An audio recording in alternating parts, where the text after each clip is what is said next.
Yo, what's up YouTube? It's your boy Corsosa and I'm back like I left my car keys, man. Welcome to 2025. I know I'm 14 days late. But it's okay because we drop in 2025. And will I be consistent? Only the Lord knows. But we back with another reaction video, man. And we back with you know what we gonna watch, bro. You know what we coming to watch. If we gonna watch basketball, it's gonna be the Denver Nuggets, bro. We play today at 6:30 versus the Dallas Mavericks. We need that dub to continue our win streak and boost our fucking where we at in the standings. We're 4th seed right now, but the second, third, and fourth we close. We not behind. We not too far behind the Rockets, Chris. We not too far behind y'all. We play y'all on Wednesday, which is tomorrow. Nigga, what up?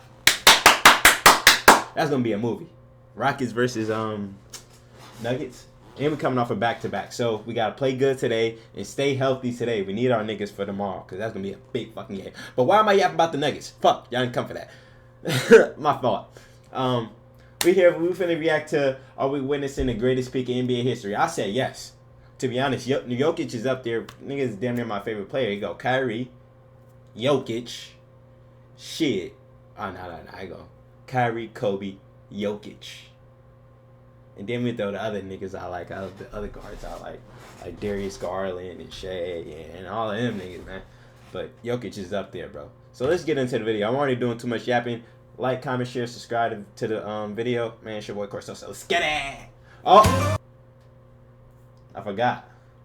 We gotta take a bong hit. You already know. Already got it packed. So let's take a bong hit before this shit starts.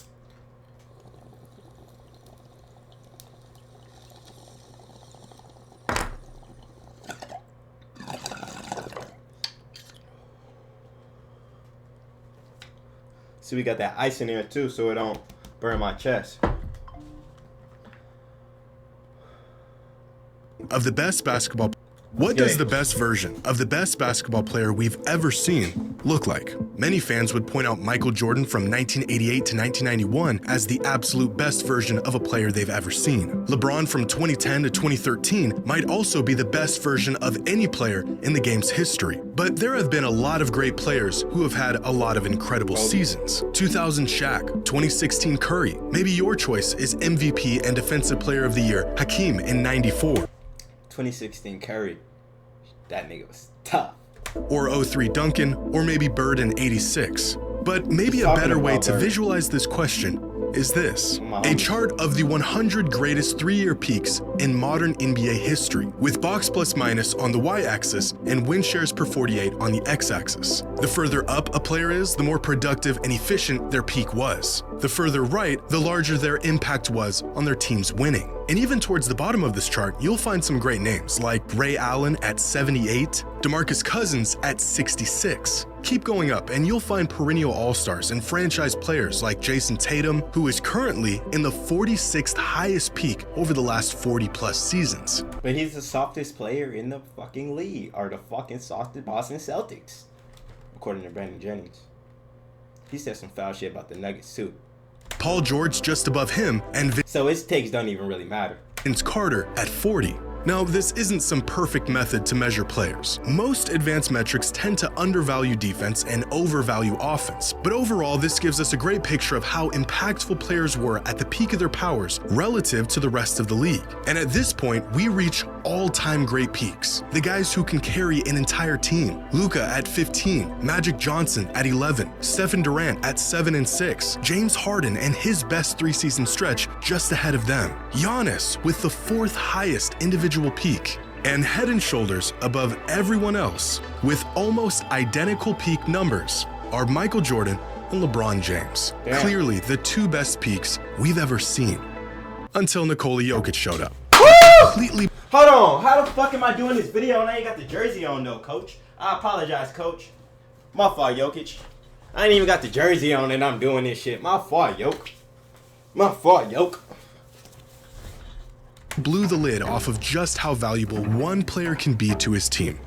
Is Nikola Jokic the best version of any basketball player ever?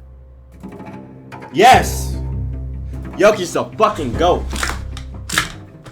Today's video is brought to you by SeatGeek. The Okay, watch this snipe. I know my snipes usually don't be good, but watch this snipe.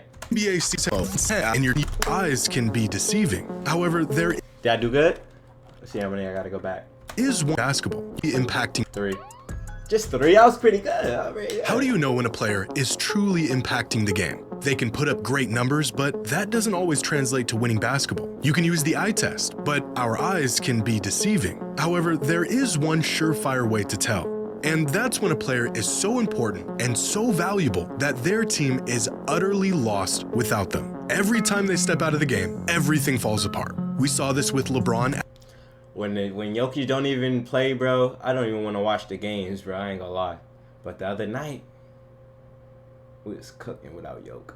At points in his career, we've seen this many times with Steph. And just a couple days ago, we saw this with Nikola Jokic. In their recent matchup against the Warriors, Jokic started the game, and the Nuggets got out to a 6-point lead before he checked out for the first time with 1:32 left in the first quarter. Now pay attention to the score and the time left on the clock. By the time Jokic re-entered the game, 5 minutes later, the Nuggets were down 5 points. Jokic helped the Nuggets overcome that deficit, and by the time he checked out again at the end of the third, the Nuggets were back up by 5. By the time he returned to the game, just 2.5 minutes later, the Nuggets were down 3 points. Jokic played the rest of the game, and the Nuggets ended up winning by 4.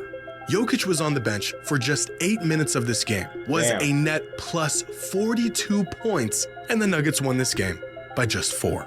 And that pretty much sums up how important Nikola Jokic is on a basketball court. Pair the impact he makes on his team's success with stat lines that make you question everything you've ever known about basketball, and you have yourself a player who is beginning to enter conversations that some fans aren't quite ready to have. Are we witnessing the highest peak in the history of the NBA? I'm ready. I'm ready to have it. People think so. We're now Living with opioid addiction can be a struggle, trapped in a cycle of... I just said I was ready. You gonna throw me an ad, broski? Come on, broski. Peruski. Guy being the best NBA? Some people think so. We're now going on 5 seasons of this guy being the best player on the planet, and despite 3 MVPs in 4 seasons, the man has somehow found a way to take his game to even another level. Is there still a gap between Jokic and the highest peaks in basketball history? Or is this version of Jokic peaking higher than any player we have ever seen before? Well, there's a pile of evidence that suggests he is. So far this season, when Jokic is on the floor, the Nuggets score 31 more points per 100 possessions, which means Jokic is single-handedly the difference between the Nuggets being one of the best offenses in NBA history and one of the worst. But the absence of this nigga, bro. I don't know if y'all be watching the Nuggets games, bro. Bro, it's like when he get out, you know they finna start losing, bro. You know they finna go down 10. Every game they go down 10. And once he get back in, they end up coming back. Like every game, it's low-key the same strip. It's fun to watch when they win. of any great offensive player will wreak havoc on a team. It should be expected that a system will struggle when you take out their most valuable and important player. From 2015 to 2017, the 3-year offensive peak of Steph Curry's career, the Warriors scored 15 more points per 100 possessions when he was on the court versus when he wasn't. And Steph's offensive value throughout this 3-year stretch had become the gold standard in the modern NBA. According to Cleaning the Glass, which has a database that dates back to 2004, no other player over the last 21 seasons has been able to match Steph's offensive impact. LeBron came relatively close from 2008 to 2010, elevating the Cavs' offense by 13.5 points per 100 possessions. Peak Chris Paul and Steve Nash were the catalyst to 2 incredible offenses. But even amongst offensive juggernauts, Steph was in a league of his own. Until Jokic hit his peak, where he has been the most impactful offensive player over the last 2 decades, and it's not even remotely close. Over the last 3 seasons, the Nuggets scored 23.3 more points per 100 possessions when Jokic is on the court. That is a larger gap than most starting fives have over their bench unit. Hold on. Yeah. Huh? You'll play down here. I thought Mom told you. I thought you already knew. I didn't know that. She asked me the same thing, and I said yeah, and she said she was gonna put me and you a plate up.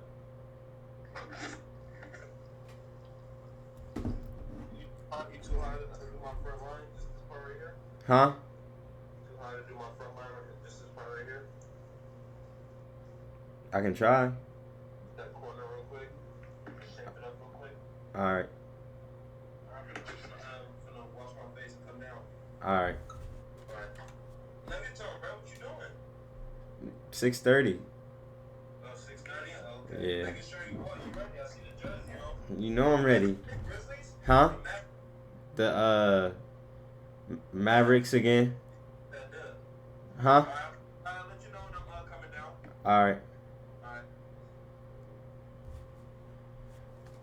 I'm gonna have to cut that, but Jokic is making this big of an impact by himself. And we already knew that he was approaching, if not already at the level of some of the best, most impactful players in NBA history. But to really enter the conversation, Jokic first had to do what every all-time great must: prove that he could be this good over and over and over again. That his dominance transcended who you put around him, and that his impact wasn't some 3-year abnormality. And he's now done that. He's way past the point of skepticism, and now entering the point where we have almost built a tolerance to his absolutely mind-bending stat lines. Basketball Reference cites a season where a player achieves a box plus minus of 10 or more as an all-time great season. As they put it, think peak Jordan or LeBron. And only 16 players in the history of the NBA have achieved this mark for a single season. Only 4 of these 16 players have achieved this mark in multiple seasons, those players being LeBron, Jordan, Giannis, and Chris Paul. Nikola Jokic has a box plus minus of 10 or more for his entire career. Easily the highest BPM of any player in NBA history. In fact, there have only been 8 individual seasons where a player logged a box plus minus of at least 12. LeBron James did it once back in 2009, the most productive and high usage season of his entire career. Michael Jordan did it twice, once back in 1988, arguably the greatest individual season in NBA history and the best statistical season of his career, and again in 1991. This season, Nikola Jokic is on path to accomplishing this feat as well, joining an exclusive club with the 2 greatest players of all time. But he's been in the club for a while now, because he also did it last season, and the season before that. Oh, and the season before that, and the season before that one. 5 straight seasons of basketball, equal or better than the very best seasons of LeBron and Jordan. But you don't have to seek out metrics to see how Jokic has mastered the game. Every single time he steps on the court, it is clear that he is just simply better than everyone else. From the top of the key all the way to the rim, there isn't anywhere on the court where Jokic can't pick apart a team. Near the rim, Jokic... Need a confidence boost when filing your own taxes? Add a tax pro review when you file online. This nigga like fucking 2016 DDG with the fucking ads, bro. God damn. This nigga spamming mad ads on me. I can't even skip.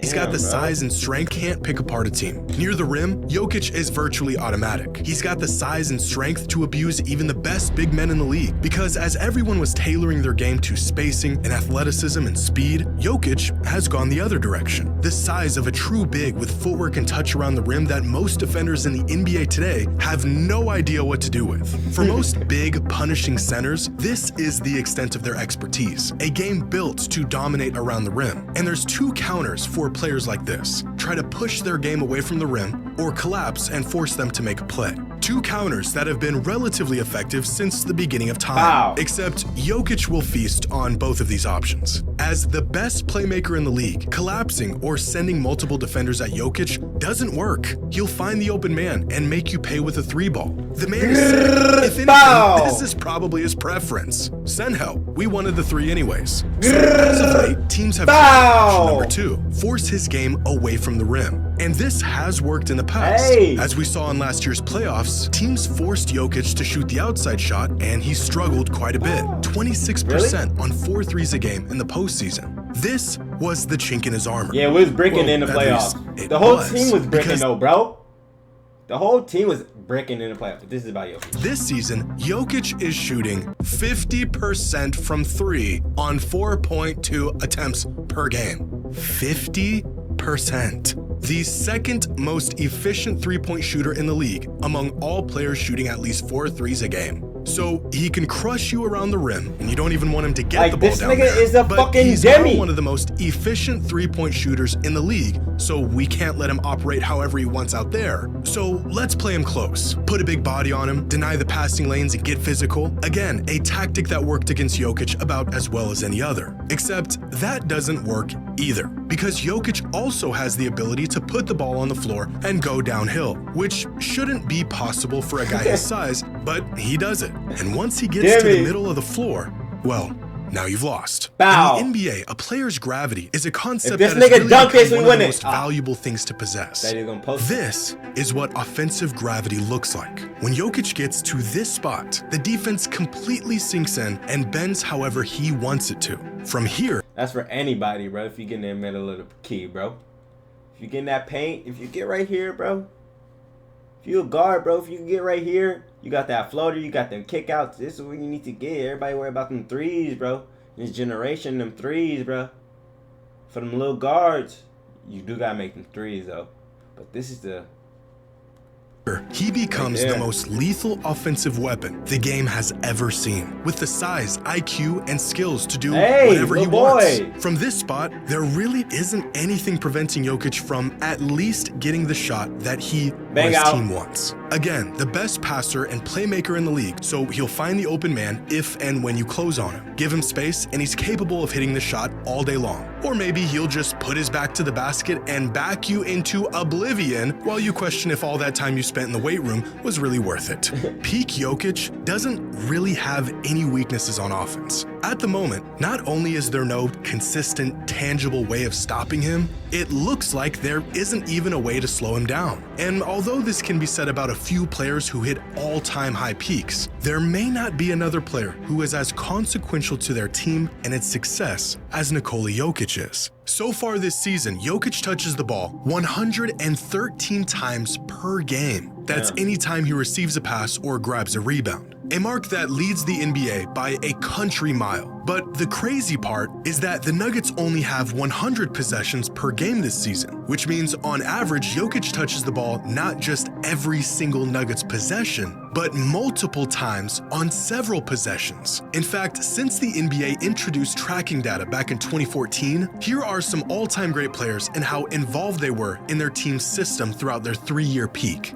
how many touches per possession they were getting. And across the board, all of them are floating between 0.6 and 0.8 touches per team possession, with LeBron, Harden, and Luka carrying the heaviest load of anyone. Luka even approaching a 1-to-1 touch-to-possession ratio throughout the last 3 seasons, the Mavericks needing him to be involved in nearly every possession. And still, Jokic is on a whole nother level, where he is being utilized on virtually every single possession in every single game for 3 straight seasons.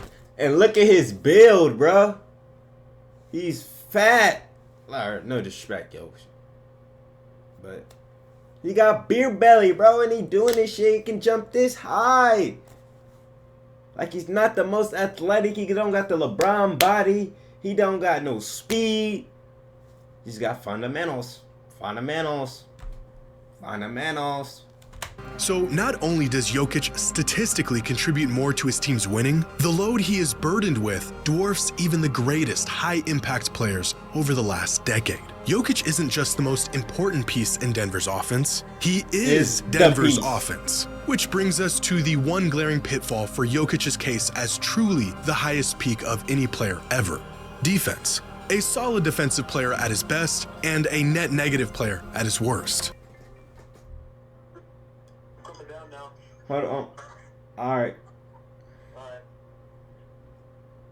And this is the one factor that may prevent him from peaking higher than anyone else. There's 2 sides of the ball. He's the best we've ever seen on one side, and he's okay on the other side. Meanwhile, there have been many great players that have been incredible on both ends. Mike, LeBron, Kareem, Duncan, Kobe, Hakeem, even Shaq and Bird were great defensive players at the peak of their powers. Jordan was almost as impactful on offense as Jokic is, while being one of the best defensive players in the league at his peak. Same goes with LeBron. And because most advanced metrics neglect defense or measure it incorrectly, the impact they had on the game doesn't quite translate to the numbers we see on the back end. For example, this season, even the best all-in-one metric, estimated plus minus, has Jokic in the 92nd percentile on defense, with an EPM of plus 1.4, ahead of players like Drew Holiday and Jason Tatum. This same metric has peak DPOY candidate LeBron at a defensive EPM of just plus 1.2, which is worse defensively than Jokic this season. And it doesn't take an analyst to know Jokic and 2013 LeBron are worlds apart on the defensive end. Where Jokic gets the benefit from virtually every metric we look at, some other players may not. And I don't know if unprecedented offensive mastery is enough to overcome the fact that Jokic is considerably worse on defense than others are. At least, I don't think so. But when I actually watch Jokic play, it's not the metrics, but my eyes that tell me he's influencing and impacting the game just as much as anyone I've ever seen. It feels a bit weird to put Jokic in the same conversation with a peak Jordan or a peak LeBron, two players who have essentially been levitating above everyone else. As valuable as Jokic is, I witnessed a man carry second-rate teams to the finals over and over and over. And contending with the greatest player of all time is a task that no one has ever been able to pull off. But everything, from the metrics to the eye test, says he is truly that caliber of player right now. The man has been the best player in the world for half a decade. So ask yourself, how many players in NBA history have been the best player for more than 2, maybe 3 years at a time? There has been a lot of guys who've worn the crown, but how many held on to it for extended periods? The list isn't very long. Kareem, Bird, Magic, Jordan, Shaq, Duncan, LeBron, maybe 6 or 7 players in the league's history? Well, whatever list you came up with, Jokic is now on it. And he isn't just the best player on the planet today, he is one of the best versions of any player ever.